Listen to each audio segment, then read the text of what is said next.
साथ संगत जी, the inspired stories channel पर आपका बहुत बहुत स्वागत है। वीडियो शुरू करने से पहले कृपया आप मेरे चैनल को सब्सक्राइब जरूर करें और साथ में बेल आइकन को भी दबा दें ताकि मेरे नए वीडियो का नोटिफिकेशन आपको मिल जाए। और अगर वीडियो अच्छा लगे तो कृपया लाइक, कमेंट और ज्यादा से ज्यादा शेयर करें। अब देर न करते हुए आज की कहानी शुरू करते हैं। साथ संगत जी, दुनिया में सभी मनुष्य किसी न किसी चीज का सुमरन जरूर करते हैं। सुमरन का मतलब होता है किसी को याद करना। हम में से हर कोई किसी न किसी को याद जरूर करता है। कोई अपने बीवी बच्चों का सुमरन करता है तो कोई धन दौलत का। इसी तरह सभी मनुष्य किसी न किसी चीज का सुमरन जरूर करते हैं, लेकिन ये ऐसी चीजें हैं जिनका सुमिरन करने से हमें कोई फायदा नहीं होने वाला। हमें सुमरन उसका करना चाहिए जो इस दुनिया में भी हमारे साथ रहे और इस दुनिया से जाने के बाद भी। साथ संगत जी, आज की इस साखी में मैं आपको बताने जा रही हूँ कि असली सुमरन क्या है और हमें किसका सुमरन करना चाहिए। ये सब कुछ आपको आज की इस साखी में पता चलेगा।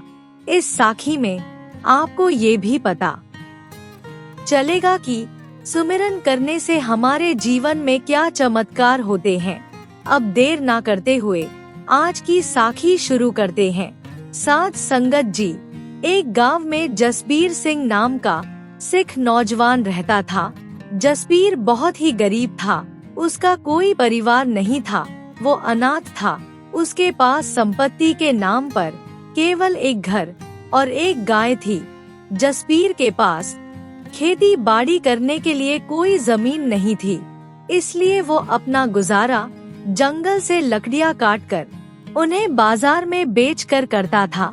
इस तरह से उसका गुजारा चल रहा था, लेकिन इतनी गरीबी होने के बावजूद भी जसबीर को परमात्मा से कोई शिकायत नहीं थी। जसबीर रोज सुबह जल्दी उठता और वाहेगुरु नाम का सुमिरन करता। फिर उसके बाद वो अपने बाकी काम शुरू करता। जसबीर गुरु नानक देव जी को बहुत मानता था और वो गुरु नानक देव जी के बताए हुए रास्ते पर ही चलता था। गरीब होने के बावजूद वो लोगों की मदद जरूर करता और जितना हो सकता उनकी सेवा भी करता। जसबीर रोज सुबह उठकर जंगल में लकड़ियाँ काटने के लिए चला जाता और जो भी लकड़ियों के काटने से उसे पैसे मिलते, उससे वो अपने घर का राशन ले आता। एक दिन जसबीर लकड़ियाँ काटने गया।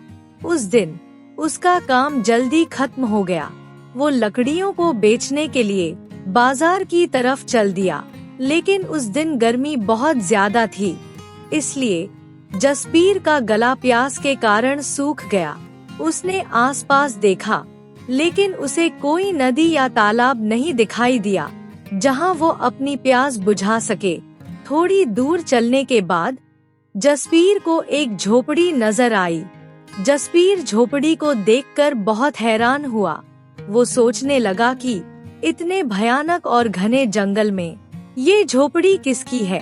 फिर जसबीर ने सोचा कि शायद मुझे यहाँ से पीने के लिए पानी मिल जाए। ये सोचकर जसबीर झोपड़ी के पास गया। झोपड़ी के पास पहुंचकर जसबीर ने आवाज लगाई। जसबीर की आवाज सुनकर एक लड़की झोपड़ी से बाहर आई। उसने जसबीर से पूछा, आप कौन हो और मुझे आवाज क्यों लगा रहे हो? जसबीर ने उससे कहा, मैं एक लकड़हारा हूँ। मैं इस जंगल से लकड़ियाँ काट कर जा रहा था, लेकिन मुझे बहुत तेज प्यास लगी। फिर मुझे आपकी झोपड़ी नजर आई और मैंने सोचा शायद मुझे पीने को पानी मिल जाए। लड़की ने उससे कहा, आप रुको, मैं अभी आपके लिए पानी लेकर आती हूँ। ये कहकर वो लड़की अंदर गई और जसबीर के लिए पानी लेकर बाहर आई। जसबीर ने पानी पिया, जिससे उसकी प्यास बुझ गई। फिर उसने लड़की से पूछा, आप कौन हो और इस खतरनाक जंगल में क्यों रहती हो? लड़की ने कहा, मेरा नाम कविता है, मैं इस जंगल में अकेली रहती हूँ। पहले मेरे साथ मेरे दादाजी भी रहते थे, लेकिन कुछ दिनों पहले उनकी मृत्यु हो गई। जसबीर ने उसकी बात सुनकर कहा, और तुम्हारे माता पिता कहाँ हैं? कविता ने कहा, जब मैं छोटी थी तभी मेरे माता पिता की मृत्यु हो गई थी। तब से मैं अपने दादाजी के साथ ही रहती थी, मगर अब वो भी मुझे छोड़ गए। जसबीर ने उसकी बात सुनकर कहा, तुम्हें अकेले इस जंगल में डर नहीं लगता? कविता ने कहा, नहीं, मुझे डर नहीं लगता। मुझे अब इस जंगल की आदत हो गई है। यहाँ रहते हुए मेरा आधा जीवन तो कट गया है, बाकी बचा हुआ भी कट जाएगा। अब देखने लायक रह ही क्या गया है। माँ बाप बचपन में ही चले गए, अब दादाजी भी चले गए। जसबीर ने उसकी बात सुनकर कहा, मेरा जीवन भी तुम्हारे जैसा है। मेरा भी इस दुनिया में कोई नहीं है। मैं खुद गांव में अकेला रहता हूँ और लकड़ियाँ काटकर उन्हें बेचकर अपना गुजारा करता हूँ। कविता ने जसबीर की बात सुनकर कहा, मेरे पास केवल मेरे दादाजी ही थे। दादाजी को हमेशा मेरी शादी की चिंता सताती रहती थी। वो हमेशा यही सोचते थे कि मेरे जाने के बाद तुम्हारा क्या होगा, जिसके कारण उन्होंने 1-2 जगह मेरी शादी के लिए बात भी की, लेकिन मेरी एक आंख ना होने के कारण कोई भी मुझसे शादी करने के लिए तैयार नहीं हुआ। इसी दुख के कारण दादाजी ये दुनिया छोड़ गए। कविता की बात सुनकर जसबीर के मन में एक ख्याल आया। उसने कविता से कहा, मैं तुमसे एक बात करना चाहता हूँ, लेकिन वो बात करते हुए मुझे डर लग रहा है। कविता ने उसकी बात सुनकर कहा, ऐसी क्या बात है जो तुम इतना सोच रहे हो? तुम जो कुछ भी कहना चाहते हो साफ साफ बोलो। जसबीर ने हिम्मत करके कहा, क्या तुम मुझसे शादी करोगी? कविता ने एकदम चौंक कर पूछा, ये तुम क्या कह रहे हो?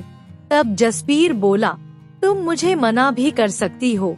मैं सोच रहा था कि मेरा भी इस दुनिया में कोई नहीं है और तुम्हारा भी कोई नहीं है। हम दोनों ही इस दुनिया में अकेले हैं। परमात्मा के सिवाय हम दोनों का कोई नहीं है। हम दोनों साथ रहकर एक दूसरे के दुख बांट सकते हैं। हम एक दूसरे का सहारा बन सकते हैं। कविता ने उसकी बात सुनकर कहा, लेकिन तुम मुझसे ही शादी क्यों करना चाहते हो? मेरी तो एक आँख भी नहीं है और दूसरी आँख से भी मुझे कम दिखाई देता है। जसबीर ने कहा, मुझे इससे कोई फर्क नहीं पड़ता। तुम सिर्फ ये बताओ कि तुम मुझसे शादी करोगी कि नहीं।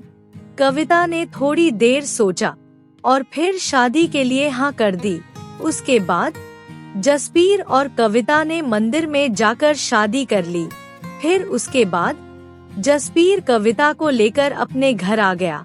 घर पहुंचकर जसबीर ने कविता से कहा, देखो ये मेरा छोटा सा घर है, लेकिन यहाँ तुम्हारा स्वागत करने वाला कोई नहीं है। लेकिन तुम ये बात सोचकर दुखी मत होना और आज से ये बात याद रखना कि तुम ही इस घर की मालकिन हो और तुम्हें ही सब कुछ देखना है। जसबीर की शादी की बात पूरे गांव में फैल जाती है। खबर सुनते ही गांव वाले जसबीर के घर आते हैं और उसको आवाज लगाते हैं। जसबीर ने उनकी आवाज सुनकर कविता से कहा, लगता है इनको भी हमारी शादी की खबर लग गई है, इसलिए ये मिलने आए हैं। ये कहकर जसबीर बाहर चला गया। गांव वालों ने जसबीर से कहा, हम तो तुम्हें बहुत भोला भाला समझते थे, लेकिन तुम तो बहुत तेज निकले, अपनी शादी की खबर तक नहीं होने दी। जसबीर ने उनकी बात सुनकर कहा, बाबा ये सब इतनी जल्दी हुआ कि बताने तक का मौका नहीं मिला, और आपको मैं क्यों नहीं बताता, आप सभी तो मेरे परिवार जैसे हो। तभी एक औरत ने कहा, भैया वो सब तो ठीक है, लेकिन क्या हमें अपनी दुल्हन से नहीं मिलवाओगे? जसबीर ने कहा, क्यों नहीं, अभी बुलाता हूँ। ये कहकर जसबीर ने कविता को आवाज लगाई और कहा, देखो बाहर, तुमसे मिलने कौन आया है। जब कविता बाहर आई तो गांव वाले उसे देखकर चौंक गए। तभी एक लड़की ने कटाक्ष करते हुए पूछा, जसबीर भैया, इसकी एक आंख किसने फोड़ दी? क्या तुमने शादी से पहले लड़की देखी नहीं थी? और अगर तुम्हें शादी के लिए कोई लड़की नहीं मिल रही थी तो हमें बता देते, हम तुम्हारे लिए कोई अच्छी सी लड़की ढूंढ देते। कविता को चुप देखकर एक औरत बोली, मुझे तो ये अंधी के साथ साथ बहरी भी लगती है। अपनी इतनी बुराई सुनने के बाद भी ये चुपचाप खड़ी है। सभी गांव वाले कविता का मजाक उड़ाने लगे। गांव वालों की बात सुनकर जसबीर को गुस्सा आ गया। उसने कहा, मेरी पत्नी अंधी सही, लेकिन यहाँ तुम लोगों को किसने बुलाया है? उसकी बात सुनकर एक लड़की ने कहा, हमें किसी ने नहीं बुलाया, वो तो हमें ही शौक चढ़ा था दुल्हन को देखने का, लेकिन तुम्हारी दुल्हन को देखने के बाद पता नहीं हमारा दिन कैसा गुजरेगा। उसकी बात सुनकर जसबीर ने गुस्से से कहा, तुमको किसने कहा था कि यहाँ आकर मेरी दुल्हन को देखो? तुम सभी लोग यहाँ से जाओ, निकल जाओ मेरे घर से सभी लोग। जसबीर की दुल्हन का मजाक उड़ाते हुए सभी वहाँ से चले गए। इतना कुछ होने के बाद भी कविता कुछ नहीं बोली। जसबीर उसका दर्द समझता था। जसबीर ने उसको कहा, ये लोग तो पागल है, तुम चिंता मत करो, वाहेगुरु सब ठीक करेंगे। जसबीर की बात सुनकर कविता थोड़ी ठीक हो गई। उसके बाद दोनों का जीवन चलने लगा। जसबीर को रोज सुबह वाहेगुरु का नाम जपते हुए देखकर कविता को बहुत अच्छा लगता। वो भी रोज सुबह जल्दी उठ जाती। उसके बाद जसबीर और कविता दोनों नाम जपने बैठ जाते। वाहेगुरु का नाम जपने से दोनों को बहुत शांति मिलती। इस तरह से उनका जीवन चलने लगा। एक दिन कविता ने जसबीर से कहा, तुम तैयार हो जाओ, तब तक मैं नदी से पानी लेकर आती हूँ। ये कहकर कविता पानी लेने चली गई। जब वो नदी पर पानी लेने पहुँची तो नदी पर गांव की कुछ औरतें खड़ी हुई थी, जो कविता को देखकर उसका मजाक उड़ाने लगी और कहने लगी, आज इसको ऐसा सबक सिखाएंगे कि अगली बार ये पानी लेने के बारे में सोचेगी भी नहीं। फिर सभी औरतें आपस में मिलकर उसके अंधेपन का मजाक उड़ाने लगी, लेकिन कविता ने उनकी बातों का कोई जवाब नहीं दिया और चुपचाप खड़ी उनकी बातें सुनती रही। फिर जब बहुत देर हो गई तो उन औरतों ने कविता को पानी तक भरने नहीं दिया। कविता चुपचाप घर वापस चली गई। जब वो घर पहुंची तो जसबीर ने उसके खाली मटके को देखकर पूछा, तुम तो पानी भरने गई थी, फिर तुम्हारा मटका बिल्कुल खाली क्यों है? तुम पानी भरकर क्यों नहीं लाई? कविता कुछ बोले बिना घर के अंदर चली गई। जसबीर भी उसके पीछे पीछे घर के अंदर आ गया। फिर उसने कविता से पूछा कि क्या हुआ? तब कविता ने कहा, जब मैं नदी पर पानी भरने गई तो गांव की औरतों ने वहां भी मेरा मजाक उड़ाया। जसबीर को उसकी बात सुनकर गुस्सा आ गया। वो उनसे लड़ने के लिए जाने लगा, लेकिन कविता ने उसे जाने से रोक दिया। तब जसबीर ने कहा, मैंने तो तुमसे शादी इसलिए की थी कि तुम्हारा जीवन सुखी हो जाएगा, पर मुझे पता नहीं था कि गांव वाले इतने नीचे गिर जाएंगे, जो किसी की मजबूरी ना समझते हुए उसका मजाक उड़ाएंगे। कविता ने उसकी बात सुनकर कहा, तुम क्यों परेशान होते हो? इसमें तुम्हारी क्या गलती है? गलती तो मेरे पिछले जन्म के कर्मों की है, जो मुझे ये सब कुछ भोगना पड़ रहा है। जसबीर ने उसकी बात सुनकर कहा, तुम परेशान मत हो, वाहेगुरु सब ठीक करेंगे। उसके बाद जसबीर ने कुछ सोचा और फिर कविता से कहा, अब हम इस गांव में नहीं रहेंगे, हम इस गांव को छोड़ देंगे और शहर में जाकर रहेंगे। वहाँ मुझे कोई ना कोई काम तो मिल ही जाएगा। कविता ने उसकी बात सुनकर कहा, फिर यहाँ हमारे घर बार का क्या होगा और हमारी गाय का ख्याल कौन रखेगा? जसबीर ने कहा, तुम उसकी चिंता मत करो, पास वाले गांव में मेरा एक दोस्त है जो अपनी गाय को ले जाएगा। अब तुम ज्यादा मत सोचो, अपने पास जो थोड़ा बहुत सामान है उसको साथ ले लो, फिर हम यहाँ से चलते हैं। हम आज रात को ही यहाँ से चलेंगे। रात के समय जसबीर और कविता सिर पर पोटली रखकर गांव से बाहर जाने लगे। तभी अचानक से सामने एक महात्मा जी बैठे हुए नजर आए।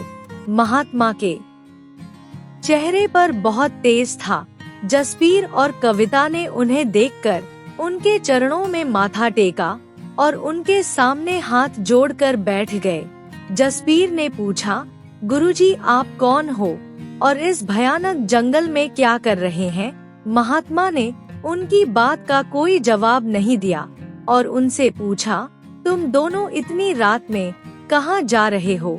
तब जसबीर ने महात्मा को सारी बात बताई। जसबीर की बात सुनकर महात्मा ने कहा, तुम वाहेगुरु पर विश्वास रखो और एक दिन यहाँ मेरे पास रहो, वाहेगुरु सब ठीक करेंगे। जसबीर और कविता ने कुछ देर सोचा और फिर दोनों रुकने के लिए तैयार हो गए। जहाँ पर महात्मा बैठे हुए थे उनके पीछे ही महात्मा की झोपड़ी थी। महात्मा ने उन दोनों को वहाँ सोने के लिए कहा। तब जसबीर और कविता ने पूछा, लेकिन महात्मा जी फिर आप कहाँ सोओगे? महात्मा ने जवाब दिया, तुम मेरी चिंता मत करो, तुम अंदर जाकर सो जाओ और सुबह नित्नेम करने के बाद मेरे पास आना। महात्मा का हुक्म मानकर जसबीर और कविता अंदर सोने के लिए चले गए। सुबह 3 बजे जसबीर और कविता उठे और वाहेगुरु का नाम जपने लगे। अपना नित्नेम पूरा करने के बाद दोनों महात्मा के पास बाहर आए। महात्मा बैठे उनका इंतजार कर रहे थे। दोनों ने महात्मा को प्रणाम किया। महात्मा ने कविता से कहा, बेटा सामने जो नदी है तुम वाहेगुरु का नाम लेकर उसमें स्नान करके आओ। कविता महात्मा की बात मानकर नदी के पास चली गई और वाहेगुरु जपती हुई नदी में उतर गई।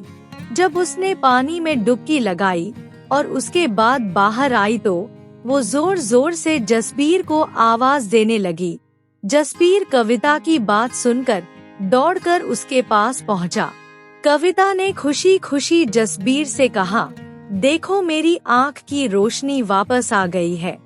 जसबीर को उसकी बात पर विश्वास नहीं हुआ, लेकिन जब उसने ध्यान से देखा तो उसे विश्वास हो गया कि कविता ठीक कह रही है। लेकिन इस चमत्कार के बारे में जसबीर और कविता को कुछ समझ में नहीं आया। ये बात जानने के लिए दोनों वापस महात्मा के पास गए, लेकिन जब दोनों वापस पहुँचे तो वहाँ पर ना तो वो महात्मा थे और ना ही झोपड़ी। दोनों ये देखकर चकरा गए, लेकिन दोनों नाम जपने वाले थे, इसलिए वो समझ गए कि ये जो चमत्कार हुआ है वो सब वाहेगुरु के नाम जपने से हुआ है। जसबीर तो पहले ही बहुत विश्वास करता था इस बात पर, लेकिन अब कविता को भी वाहेगुरु के ऊपर पूरा विश्वास हो गया। उसके बाद जसबीर और कविता दोनों शहर में चले गए। वाहेगुरु की कृपा से जसबीर को काम भी मिल गया। जसबीर बहुत ही मेहनती और ईमानदार था, इसलिए कुछ समय के अंदर ही उसकी गरीबी दूर हो गई। साध संगत जी, ये साखी सिर्फ साखी ही नहीं बल्कि हमें बहुत कुछ सिखाती है। हमें ये सिखाती है कि हमें परमात्मा के ऊपर हमेशा विश्वास रखना चाहिए और उसी के हुक्म के अनुसार चलना चाहिए। अगर हम ऐसा करेंगे तो वाहेगुरु हमारे घर में कभी कोई चीज की कमी नहीं रहने देंगे। इसलिए हमें आज से ही वाहेगुरु जपना शुरू कर देना चाहिए। साध संगत जी, वाहेगुरु, मालिक, परमात्मा, भगवान, ये सब एक ही के नाम है। सभी धर्मों में इन्हें अलग अलग नाम से पुकारा जाता है, लेकिन ये अलग नहीं है। इसलिए हम चाहे परमात्मा को याद करें या वाहेगुरु को याद करें या भगवान को याद करें या अल्लाह को याद करें या फिर ईश्वर को याद करें, इन सब में कोई फर्क नहीं है। सभी धर्मों में एक ही बात सिखाई जाती है कि मालिक एक है और हम सब उसके बच्चे हैं। साध संगत जी, अगर आपको ये साखी अच्छी लगी हो तो कृपया लाइक, कमेंट और शेयर जरूर करें। आपके प्यार और स्नेह के लिए बहुत बहुत धन्यवाद।